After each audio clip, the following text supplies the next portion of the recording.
Allahumma sholli ala sayyidina Muhammad wa ala ali sayyidina Muhammad. Oke, sebelum pelajaran kita mulai, silahkan dipimpin doa. Siap gerak?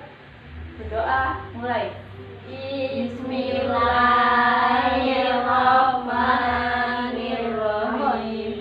Raditu billahi rabbah wa bil islami dinah wa bi Muhammadin nabiyyan wa rasulah. Rabbi zidni ilma warzuqni fahma. Amin ya rabbal alamin. Oke. Kabar semuanya?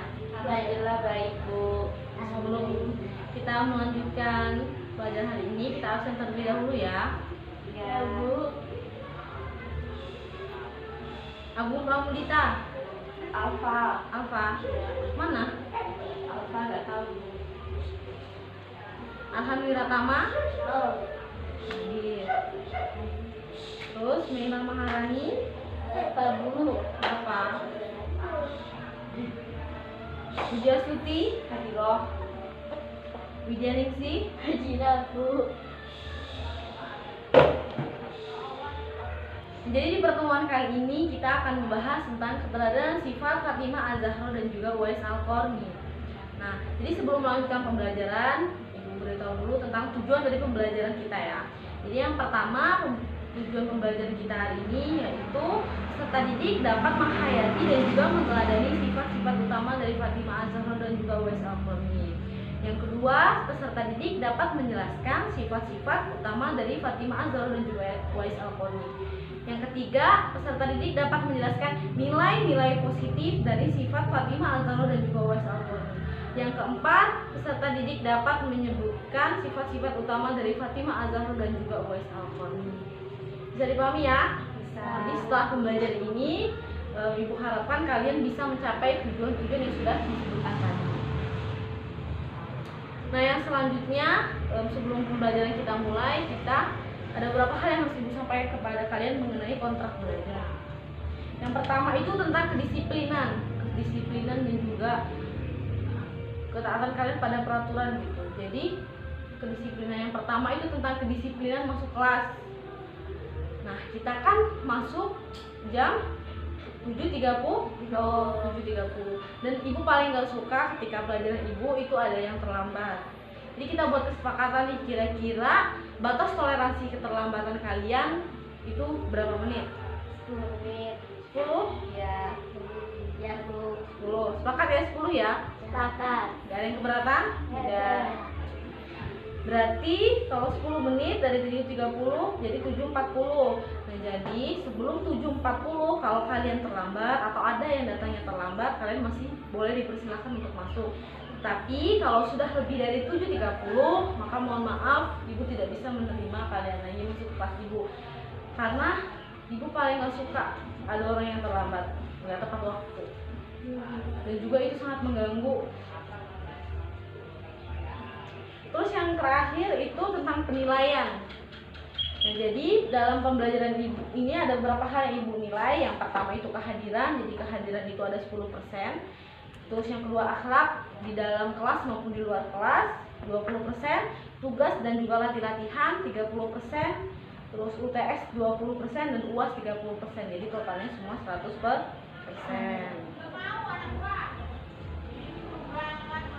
Oke, untuk mempersingkat waktu ya, kita langsung aja ke materi. Nah, jadi hari ini kita akan membahas tentang keteladanan sifat Fatimah Az-Zahra dan juga Uwais Al-Qarni. Pertama itu tentang Fatimah Az-Zahra. Jadi di sini kita akan membahas tentang riwayat hidup dan juga keteladanan yang kita bisa ambil dari beliau apa itu. Sebelum kita lanjut lebih dalam ataupun lebih ini, Ibu mau tanya nih, siapa yang tahu Fatimah Az-Zahra ini siapa? Silakan angkat tangannya dan perkenalkan diri. Ini. Ibu. Terima kasih Widya Suti. Saya akan menjelaskan kalian dari Ibu. Fatimah Az-Zahra adalah putri dari baginda Rasulullah SAW dan Siti Khadijah. Kita beri aplaus kepada Mbak Fitri. Ya, jadi benar ya, Fatimah Az-Zahra itu adalah putri dari Rasulullah SAW dan juga Bunda Khadijah. Ketika beranjak dewasa, beliau dinikahkan dengan sahabat Ali bin Abi Thalib. Lalu dari pernikahan tersebutlah beliau mempunyai 2 orang anak, yaitu Hasan dan juga Husain. Nah, jadi Fatimah Az-Zahra ini paling banyak namanya disebutkan dalam sejarah. Kenapa? Karena beliau adalah orang yang paling dekat dan juga paling lama masa hidupnya bersama dengan Rasulullah. Dan juga karena beliaulah keturunan Rasulullah itu bisa tersebar ke seluruh penjuru negara Islam. Terus yang selanjutnya, Fatimah Az-Zahra itu lahir di Mekah Al-Mukarramah pada tanggal 20 Jumadil Akhir 18 tahun sebelum hijrah atau tahun kelima dari kenabian. Nah, Fatimah ini adalah anak bungsu dan beliau mempunyai saudara perempuan. Yang pertama itu ada Zainab, yang kedua ada Ruqayyah, dan yang ketiga itu ada Ummu Kulsum. Dan beliau juga mempunyai saudara laki-laki. Yang pertama itu adalah Qasim dan yang kedua adalah Abdullah. Tapi keduanya meninggal di usia muda. Lalu apa sih Bu yang bisa kita ambil dari beliau gitu?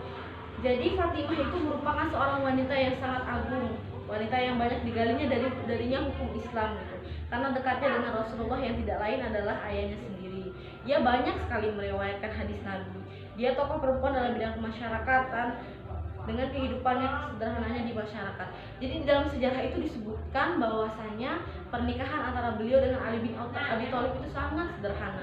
Saking sederhananya beliau sempat seringkali mengalami kekurangan gitu, dan juga sering menggadaikan barang beliau untuk memenuhi kebutuhan sehari-hari. Seperti contoh, beliau waktu itu pada suatu saat pernah menggadaikan kerudungnya atau jilbabnya kepada orang Yahudi Madinah. Lalu tapi bukan berarti karena kekurangan dan juga kesederhanaan rumah tangga beliau lantas menjadikan beliau itu tidak menjadi keluarga yang bahagia, itu tidak. Tapi kehidupan beliau dengan Ali bin Abi Thalib, pernikahannya itu sangat bahagia, awet dan langgeng sampai akhir hayat. Nah, jadi Fatimah Az-Zahra ini itu wanitanya sangat penyabar dan juga sangat bersahaja gitu. Akhlaknya sangat mulia. Kisah kehidupan Fatimah Az-Zahra memberikan inspirasi dan teladan yang baik. Kiprahnya dalam perjuangan dakwah, ia adalah wanita yang selalu mendukung perjuangan 2 laki-laki atau 2 pejuang Islam ya. Yang pertama itu ayahnya sendiri Rasulullah, dan yang kedua adalah Ali bin Abi Thalib. Walaupun anak seseorang yang sangat disegani, yaitu anak Rasulullah gitu, tapi Fatimah ini sosok wanita yang jauh dari sifat sombong. Dia adalah seorang istri yang sangat sederhana, hidupnya tanpa banyak menuntut pada suaminya. Sehingga nama Fatimah sangat patut kita jadikan teladan utama dalam kehidupan kita, baik dalam keluarga, masyarakat, dan bernegara. Yang kedua, Uwais Al-Qarni. Kalau Uwais Al-Qarni mungkin masih sangat asing ya di kalian ya, sebelumnya mungkin belum banyak yang mendengar gitu. Padahal Uwais Al-Qarni ini sangat patut kita teladani gitu. Jadi Uwais Al-Qarni ini seorang pemuda berasal dari Yaman, yaitu dari desa Qarn. Sehingga nama akhirnya menggunakan nama Al-Qarni yang artinya dia orang Qarn dan berasal dari kabilah Qarn. Nah, masa hidupnya beliau ini bersama ibunya karena ayahnya telah meninggal dunia. Nah, jadi Uwais Al-Qarni ini diuji ataupun dicoba oleh Allah, yaitu dengan sebuah penyakit, yaitu penyakit kusta. Tetapi ketika beliau kena penyakit kusta ini tidak lantas menjadikan beliau ini putus asa terus nggak berusaha, itu enggak. Nah, selama beliau menderita penyakit kusta, beliau itu sangat berusaha terus berdoa kepada Allah, memohon untuk Allah untuk menyembuhkan beliau. Sehingga Allah pun mengabulkan doa beliau dan Allah pun menyembuhkan beliau dari penyakit kusta, meskipun masih ada bekas dari penyakit tersebut.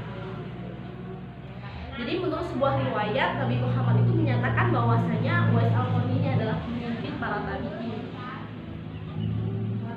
Nah, pada suatu kesempatan Nabi Muhammad SAW ini pernah berkata kepada Umar bin Khattab, temuilah seorang dari Yaman yang bernama Uwais Al-Qarni dan kamu bisa meminta kepadanya untuk memohonkan ampun kepada Allah Subhanahu wa taala.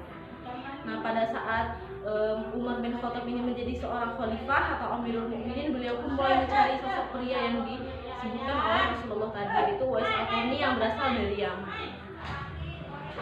Nah, jadi Umar bin Khattab ini mencari terus tentang sosok Uwais Al-Qarni ini.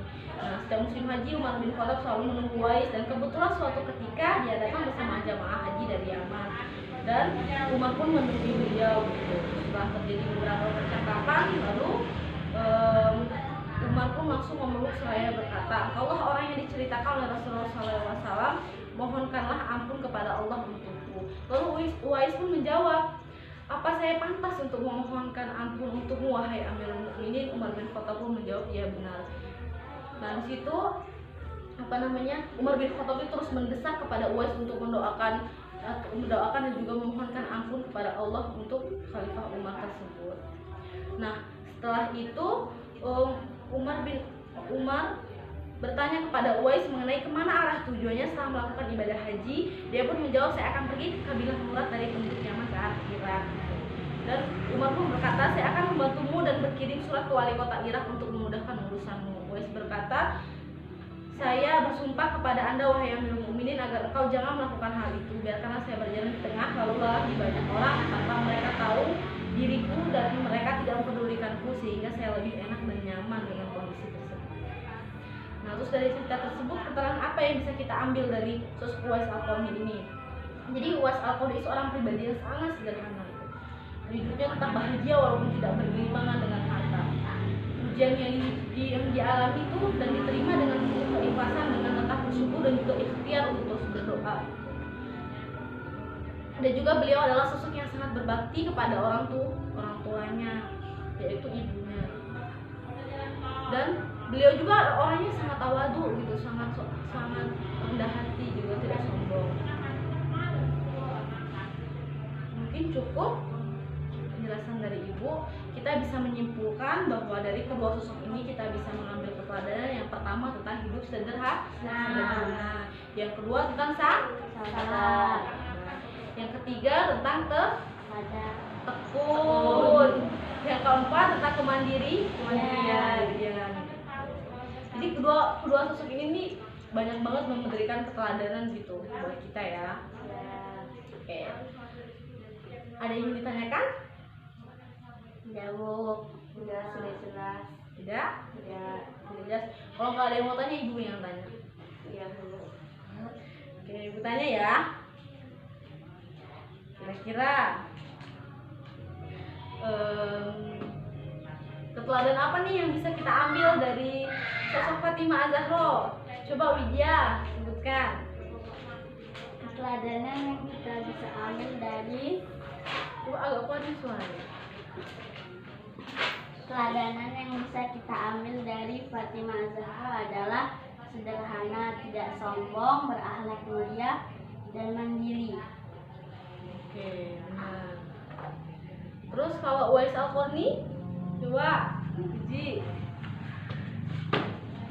Keteladanan yang kita ambil, yang bisa kita ambil dari Uwais Al-Qarni yaitu ada 4. Yang pertama sederhana, yang kedua taat kepada orang tua, yang ketiga semangat dan ikhtiar, yang keempat tawadu atau rendah diri. Oke, jadi setelah mengetahui sifat-sifat keteladanan tersebut, ibu berharap setelah mempelajari kalian bisa mengimplementasikannya dalam kehidupan sehari-hari. Jadi kita harus tetap hidup sederhana, tidak bermewah-mewahan. Yang kedua, kita harus tetap sabar menghadapi ujian ya. Terus setelah kita mendapat ujian, jangan terus putus asa, terus berpasrah gitu. Enggak, kita harus tetap semangat, kita harus tetap berusaha. Yang ketiga, kita harus tetap tawadu.